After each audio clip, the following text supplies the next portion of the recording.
Hi girlies, welcome back. Happy Reckless release week. In today's video we're going to be reading Reckless by Lauren Roberts. This is the second book from Powerless. If you're not too sure what Powerless is, it's like a mix of Hunger Games, Red Queen, and I would even say a little bit of like Divergent almost. I gave Powerless I believe it's either 3 or 3.5 stars. But I was very curious to see how this book progresses just because of how Powerless ended. So we shall see. Reckless looks a little bit smaller compared to Powerless. So this might be a little short read. Stick up the dust jacket. Alright, let's do this.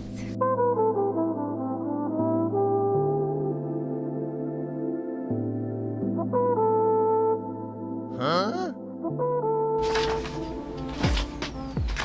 What? Why am I already confused by a prologue? Change of plans. We're gonna be reading Powerful first before we move on to Reckless because the prologue threw me off a little bit and I don't know what to think about that one. This is my fault, completely my fault. I got excited.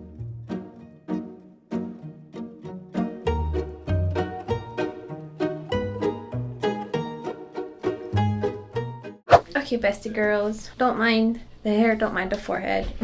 I finished Powerful. That was painful. That's also why I didn't want to read it in the first place. The reason why I read it was because I was so confused when I started Reckless, just because of the sticky buns and then there's the initial A at the end of the prologue, and I was like, huh? I'm hoping that one of the characters from this book is in Reckless because I need updates. I want to know how he's doing, what happened after. I hope he's in Reckless. So we're gonna start on Reckless now. I'm no longer confused. Sorry for the mess.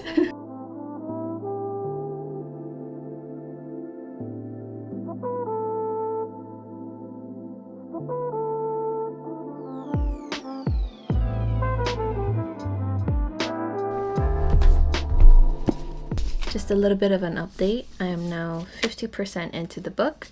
And I have some thoughts. It's been a very quick read. I feel like it's just flying so fast. Although I do have a little bit, I wouldn't say it's like a big problem, but it's just like minor details that I've noticed so far. It felt a bit rushed. The timeline jumps so much that it kind of leaves a lot of contents up in the air and a lot of details a little bit foggy, which makes it feel like there's very little backstory or story building. You know, you'd be reading one character's point of view and then an event happened from the previous point of view and then the next one would just jump to like 3 days after the fact, and it's like, wait, so what happened to you during those times? I don't know. I don't know how to explain it. I don't necessarily think that this is a romantasy book. To me, reading this is very strictly romance, which ties into what I'm going to say next. The romance in this book, you can tell, was written to be just very convenient for the story. And considering how Powerless ended, you would think that there would be more angst, more drama, more like heart-wrenching moments. It kind of just happened way too fast, way too early. I feel like at the point of the book that I'm in now, I feel like that would have been the perfect time for that early events to happen. And also very indecisive characters. Please, just make up your mind. The first 12 chapters was really good and it was like pulls you in, but it kind of fell afterwards because it's just constant banter and it's just banter and I feel like it's not really driving the plot of the story and it's just this back and forth.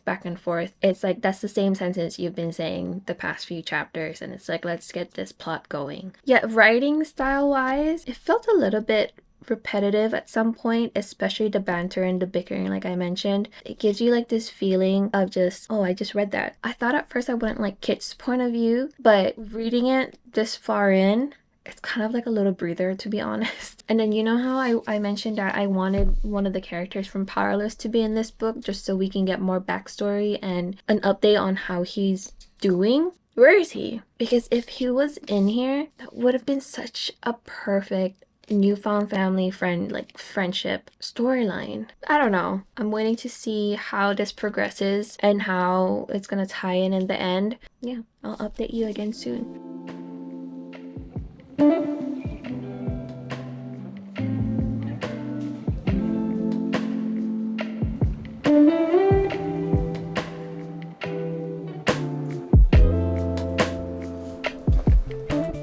Hi.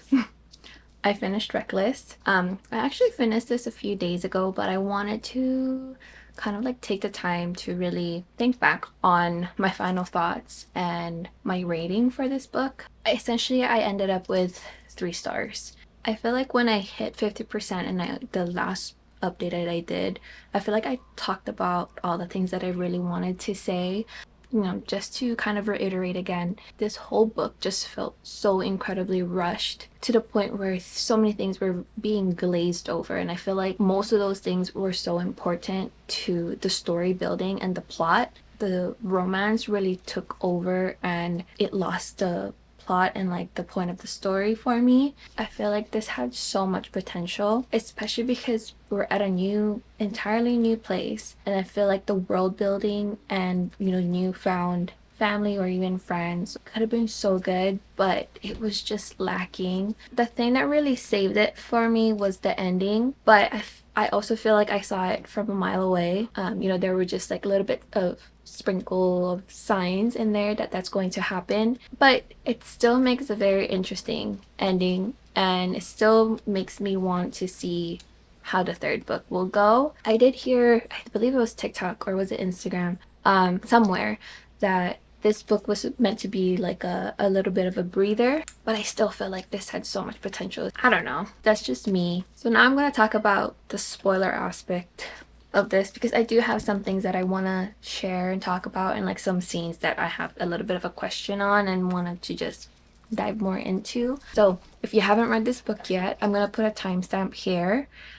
So skip to that. That way I don't spoil anything for you. Be ready. This is the last warning. Okay, skip to that timestamp. Alright. Beginning of the book, when Peyton got to Door and she had the altercation with the guard, she was in the brink of dying at that point, right? But then in her next point of view, she's somehow has a scarf on, already acclimating with her new environment and trying to swindle like a bread guy. But what happened to her?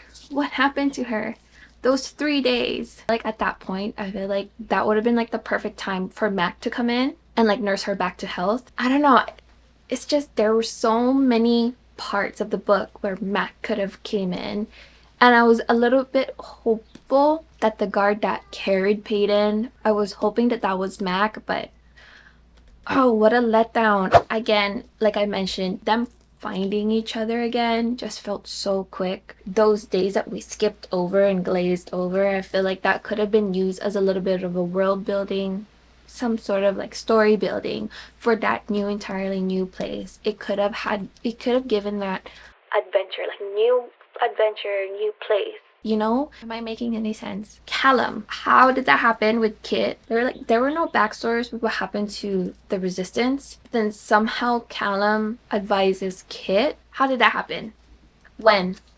Why? Like, is he a double agent? But now I have a theory. Callum is a double agent. He's the reason why the king wanted Peyton's dad to be, and he was also the reason why Adina was caught, and I also think that he's the reason why the plan during the whole resistance thing back, in the first book failed. Because I think that his main goal is to have Peyton on the throne. That way he can use Kit and Peyton to be a little puppets. That's what I think. Because we never got an explanation, so I'm just going to make up my own. What was the whole point of bringing Lenny and Lena, and I forgot the other guy's name. What was the point of bringing them back if they're just gonna disappear and not talked about again? They don't even look for them. They don't even try to go back. Like, what happened? Same thing to what happened with like Raphael's men. After they escaped, what happened to them? What happened to the guards? What happened to Raphael? I also feel like Raphael and Peyton could have had like a great newfound family relationship where he helps Peyton and he becomes like a mentor for her. I feel like that could have been so good. I also have another question, and this is besides the point of like, how is she surviving if she's already dying type of thing. She said she couldn't swim, but then she was able to dive in, grab Kai, swim back up, and then haul him up the drain. Like, how did she do all of that? Is that her power? Another logistic thing that I don't understand, and I tried to understand it, was the whole chain. In the book, it said that the chain was 3 feet, but how are they able to ride a horse? Considering that one of the chain is probably on Kai's right leg, and then the other one is on Peyton's left leg. Kai is pretty tall. Peyton is super short. Not super short, but she's pretty short. And the horse is pretty tall. Wouldn't that be like, it wouldn't really reach? I don't know. But yeah, that is my update of Reckless. It's not a bad book at all.